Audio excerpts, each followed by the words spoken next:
할렐루야, 우리 주님을 찬송합니다. 여러분 평안하십니까?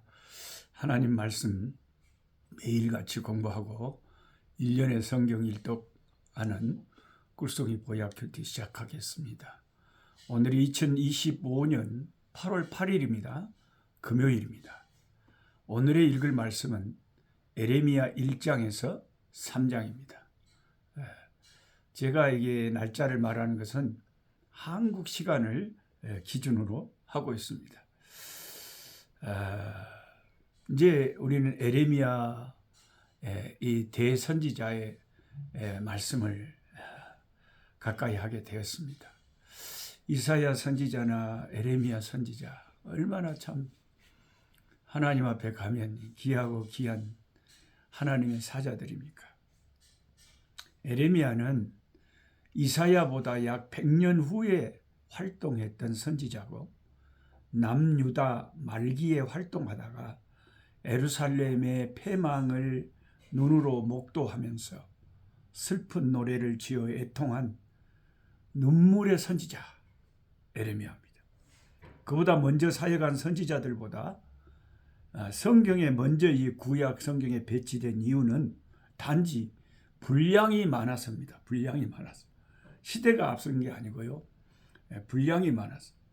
그의 생애는 이사야처럼 참으로 눈물과 아픔과 처절한 박해와 고난으로 점철된 생애였습니다.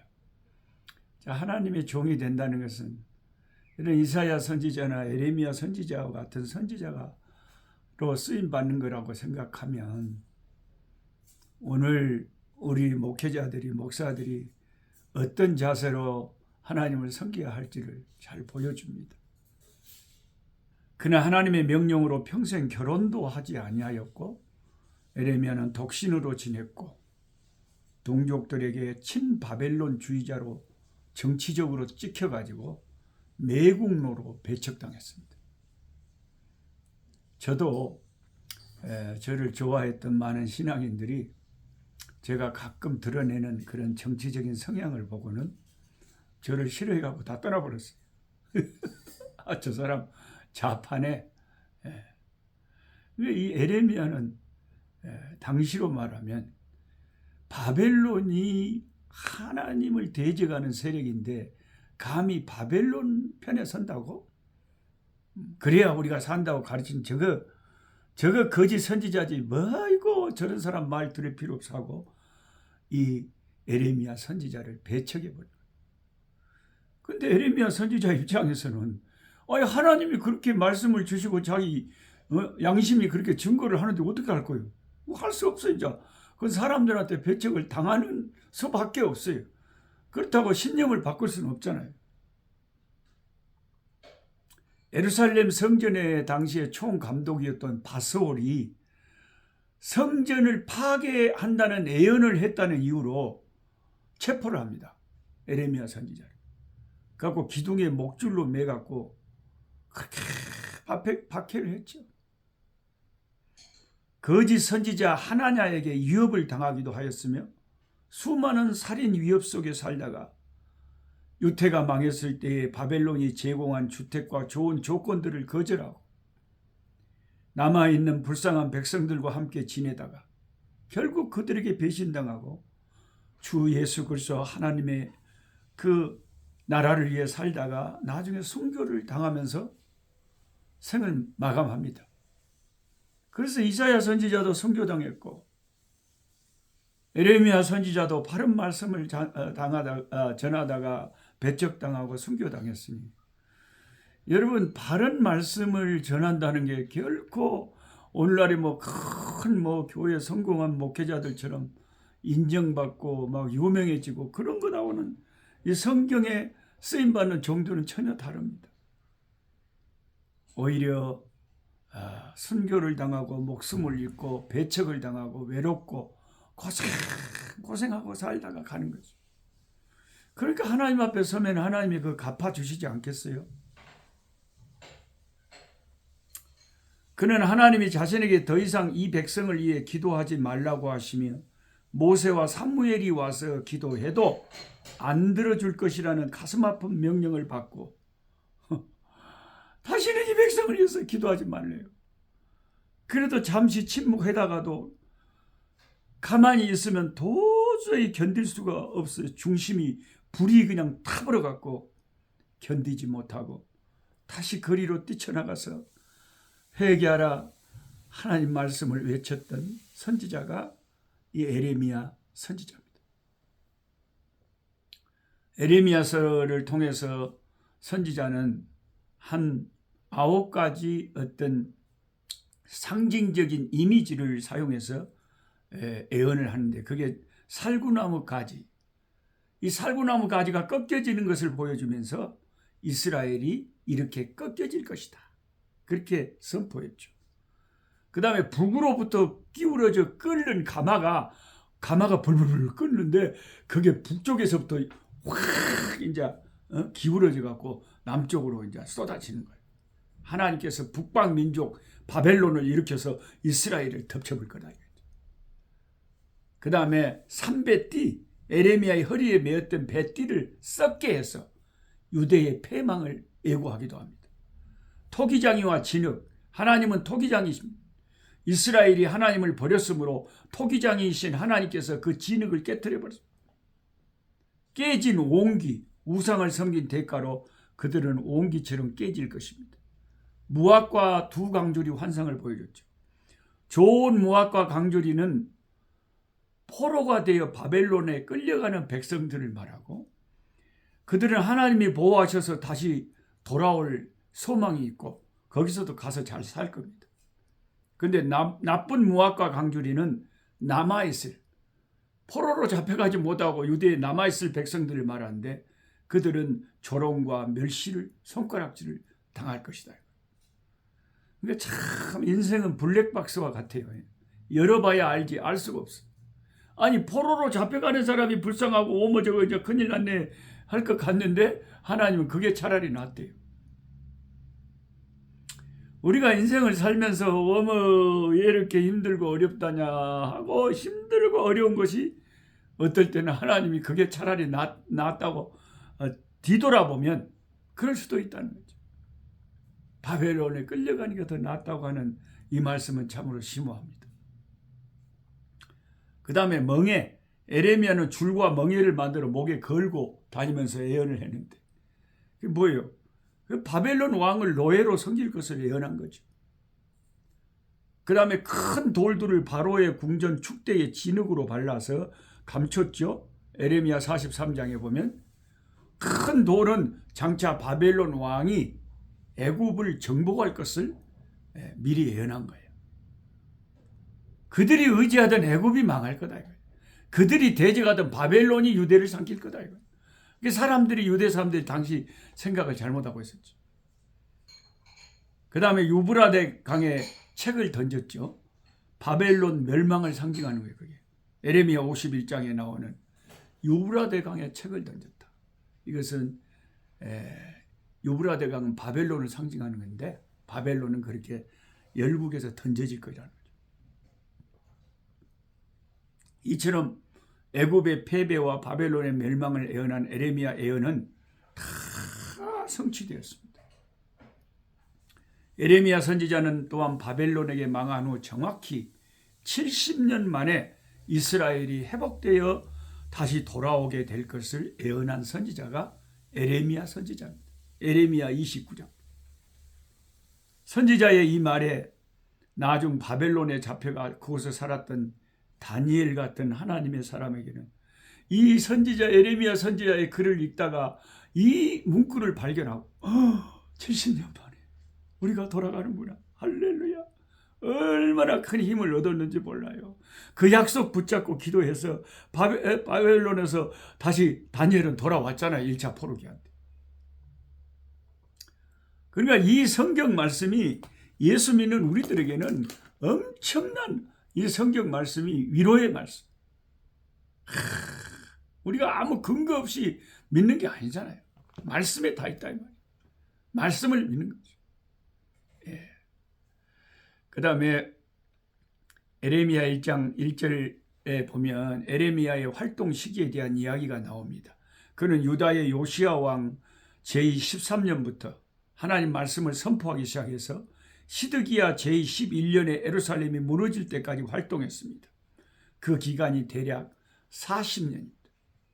이 40년 동안 에레미야 선지자가 하나님 말씀을 대언한 것입니다.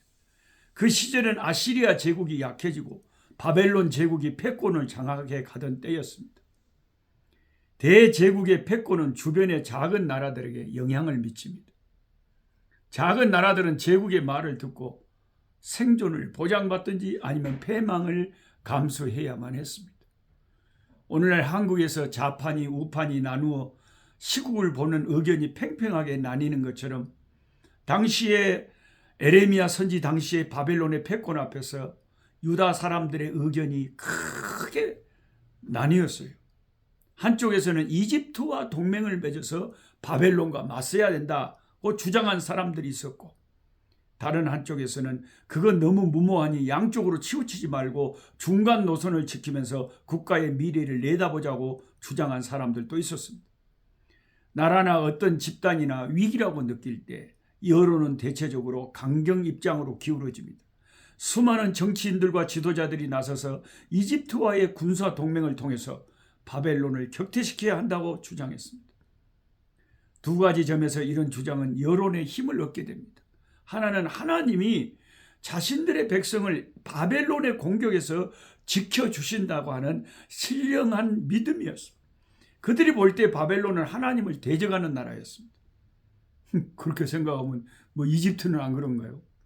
그렇게 사람들이 웃기는 게 자기가 막 좋아하는 정당이나 파는 절대 나쁜 것은 말 안 해. 그리고 상대방의 나쁜 것만 계속 이야기를 하는 게 그게 인간들이 그렇게 어리석고 웃기는 거예요. 여러분 저한테도 아따 노 목사님도 급디다 그런 거 있으면 저를 날카롭게 뭐라고 하세요. 그러면 안 됩니다. 제가 하는 말이라도 그렇다면 제가 잘못된 거예요. 제가 아무리 예를 들어서 좌파적인 성향이 있다고 해도 그거는 가난한 사람들과 약한 사람들을 생각하는 그런 성경적인 입장에서 하는 말이지, 내가 지지했던 이런 정파나 좌파들이 뭘 잘못한다 당연히 뭐라고 하고 비판하고 지원을 거두어 드려야죠. 지원하면 안 되죠. 잘못된 거죠. 그런데 보통 우리 인간들은 어떠냐, 자기가 지지하는 파의 잘못은 다 감춰버려. 그리고 상대방의 잘못만 계속 집요하게 말하는 거예요. 아니 불신자들이 그런다면 이해를 하지만 예수 믿는 사람들이 왜 그래요? 예수 믿는 사람들은 절대 한쪽으로 치우치면 안 돼요. 치우치면 안 돼. 치우치면 안 돼. 내가 그나마 둘 중에 좀 나은 것 같아서 지지했지만 잘못하네? 그러면 사정없이 잘못했다고 뭐라고 해야지. 왜 내가 한번 예수 믿는 사람이 바보입니까? 기독교인들은 무조건 한번 지지하면 그거밖에 없어요. 그럼 어떻게 되겠어요? 큰일 나지. 그걸 역용하면. 그리스도인들이 바보가 아니다 이 말이에요. 지혜로워야 돼. 지혜로워야 돼. 치우치지 말아야 돼. 아니 바벨론이 우상 숭배하고 하나님을 대적하는 나라기 때문에 이집트와 결탁해서 바벨론을 대적해야 한다 하는 인간들이 왜 이집트는 또 하나님을 대적하지 않는 나라인가요? 그런 어리석은 생각을 해서 한쪽에 치우친단 말이에요. 또 하나는 나라는 이집트가 당시에 군사적으로 굉장히 실제적으로 강하다고 느낀 거예요. 그래서 이집트가 유다를 도와서 바벨론과 전쟁을 벌이면 이길 수 있다고 생각을 한 거예요. 우리 인간들의 이런 정치적인 판단은요, 내 생각일 뿐이지 틀릴 때가 겁나게 많습니다. 똑같은 말을 저한테 여러분이 한다고 해도 100% 받아들입니다. 그럼 노 목사님 생각과 말은 다 맞아요? 아니요. 틀릴 수도 있겠죠. 당연히 틀릴 수 있겠죠. 그걸 인정을 해야지. 근데 보통 정치적인 견해를 나타내는 사람들 봐봐요. 예수 믿는 사람들 얼마나 고집이 센지. 아무리 자기가 지지하는 사람이 잘못해도 그래도 계속 자기가 옳대. 이 바보도 아니고 뭐 하는 짓이야. 우리가 비둘기처럼 순결하고 세상에서 지혜로우라고 주님 말씀하셨는데 예수 믿는 사람들이 뭐 바보입니까? 트럼프를 예수 믿는다고 지지해갖고 좋은 점도 있죠. 동성애 그런 거 철저하게 하고 남자 스포츠 여자로 성전환을 해갖고 출전하고 그런 거 싹 막아버리고 잘했죠. 그거 얼마나 잘한 겁니까?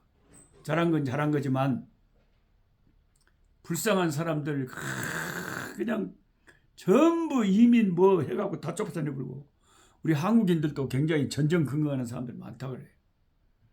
전 세계를 상대로 관세를 사정없이 때려버려갖고 그냥 오직 우리나라 미국 자국주의 이런 모습에 어디 예수 믿는 사람의 모습이 보입니까? 철저하게 이기적이고 어디 예수 믿는 사람이 이기적입니까? 예수님이 이기적인 분이에요? 서로 함께 잘 살도록 공존해야지. 저들만 잘 살면 되는 거예요? 그게 무슨 예수 믿는 사람이란 말이에요. 그러니까 무슨 한 가지만 보고 무조건 우리가 다 그거다 안 된단 말이에요. 그러면 기독교인들 다 바보로 알아요. 그래서는 안 됩니다. 예레미야 선지자를 매국노라고 친바벨론주의자라고 배척했던 그 당시의 유대 사람들의 어리석음을 우리가 반복해서는 안 되겠습니다. 내 생각이 틀릴 수도 있겠구나. 혹시 예레미야 선지자의 말이 맞으면 어떡하지? 우리가 예수 믿는 사람들이 그런 게 장점 아니에요? 항상 자신을 돌아보고 돌이킬 줄 알고 회개하고 항복할 줄 알고 남의 말에 겸손히 귀 기울일 줄 알고 그런 게 예수 믿는 사람의 특징 아닙니까? 우리 기독교인들이 예레미야 서열을 읽으면서 좀 정신 좀 차리고 좀 바보처럼 살지 말고 안 믿는 사람들한테 나 창피해 죽겠어. 예수 믿는 사람이란 거죠. 제발 그러지 말고 하나님께서 뭘 더 원하십니까? 정의가 강물같이 흐르는 나라, 좀 더 정의롭고 공의롭고 좀 더 상식적인 그런 것을 더 좋아하는 기독교인들이 돼야 되지 않겠습니까? 전혀 몰상식한 짓을 하는데도 그 사람을 계속 지지하는 기독교인들이 있다면 이게 정상적인 기독교 신앙이야 이 말이요.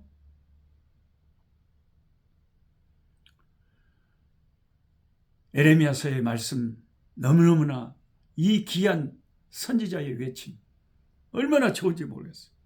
저와 여러분 어떤 어려움이 있더라도 정말 하나님께서 원하시는 말씀이라면 우리는 그 말씀 붙잡고 나아가야 될 줄 믿습니다. 하나님 아버지 감사합니다. 위대한 하나님의 사람, 눈물의 선지자, 평생을 주 하나님 나라를 위하여 희생하고 고생하고 마지막 생명까지 바쳤던 너무나 하나님의 귀한 종의 말씀을 예레미야서를 통해서 가르침받게 됨을 감사합니다. 이 정의로운 선지자가 외치는 음성을 귀담아 듣게 하여 주시옵시고 그 당시에 활동했던 수많은 거짓 선지자들 아버지 오늘날도 너무나 많은 거짓된 선지자들과 이단들이 판을 치고 있사오니 주여 주의 백성들 기독교인들 택한 백성들 정신을 차리고 분별할 수 있도록 역사하여 주시옵소서. 예수 그리스도 이름으로 기도드리옵나이다. 아멘. 약한 자의 것을